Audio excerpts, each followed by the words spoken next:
So financial independence is the ultimate gain for many savers and investors, but it is getting more expensive to ensure your retirement income can fully cover your living expenses.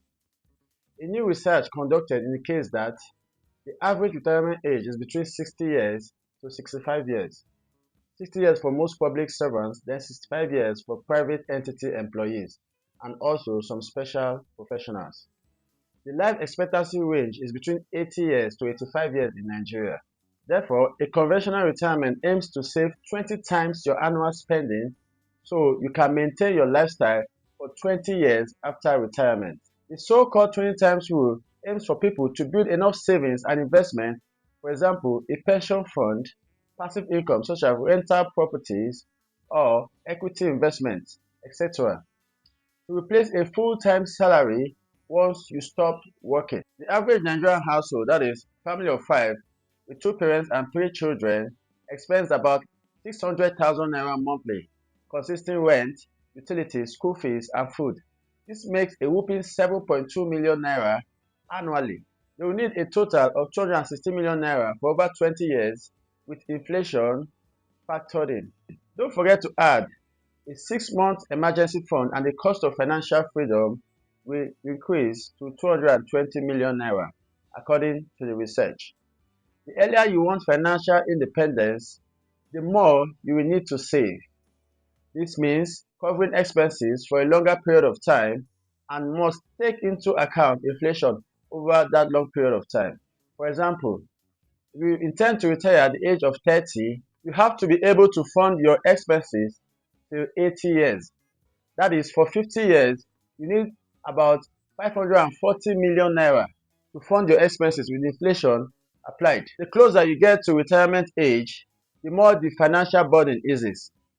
Those in their 50s and 60s could need just around 260 million naira to cover their expenses for the next remaining years, while those that retire at 70 years will require about 8 million naira or lesser for their cost of living for the rest of their life.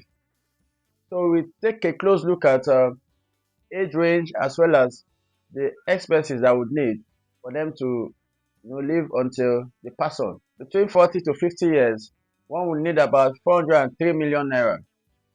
Between 50 to 60 years, one would need about 280 million naira.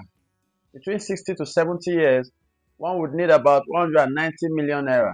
At 70 years, an individual will need just 80 million naira to cover the cost of his living for the remaining part of his life.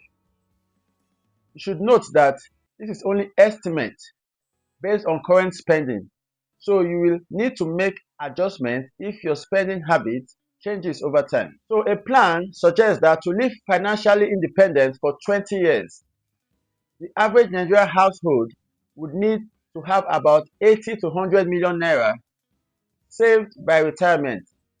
Then they could buy a 20 years federal government bond at 15% annual rate. And this investment will rake in 12 million naira annually, which is about 1 million naira per month, to take care of their living expenses for the rest of their life. So by having about 100 million naira put into a federal government bond that will be paying 15% per annum on a semi-annually basis, you have confidently secured your cost of living until your demise, and you still have that amount of money as a will to your next of kin. So by so doing, you have used one stone to kill two birds by securing your cost of living until death and by transferring it to your preferred next of kin as a will, as an inheritance to the individual. But the million-dollar question here is, how many average Nigeria can save up to 100 million naira on retirement? That's the million-dollar question. So please, I need you to kindly slide into the comment section and tell me how possible it is for a public servant or for a regular average worker to be able to save up to 100 million naira that he or she could put in a federal government bond, just so he will be getting 1 million naira. Come into the comment section and tell me, and I will respond to your comment, because I'm also an employee, so I'll know how or where we can channel our investment strategy to be able to have that amount of money after retirement. Thank you very much, and look up my next video. I bet that you find it very informative. Click on the next video. Please subscribe to the channel right now. Like the video so that it will help to push this video across so that a lot of people will get to see it. Thank you everyone, and I wish you a wonderful time.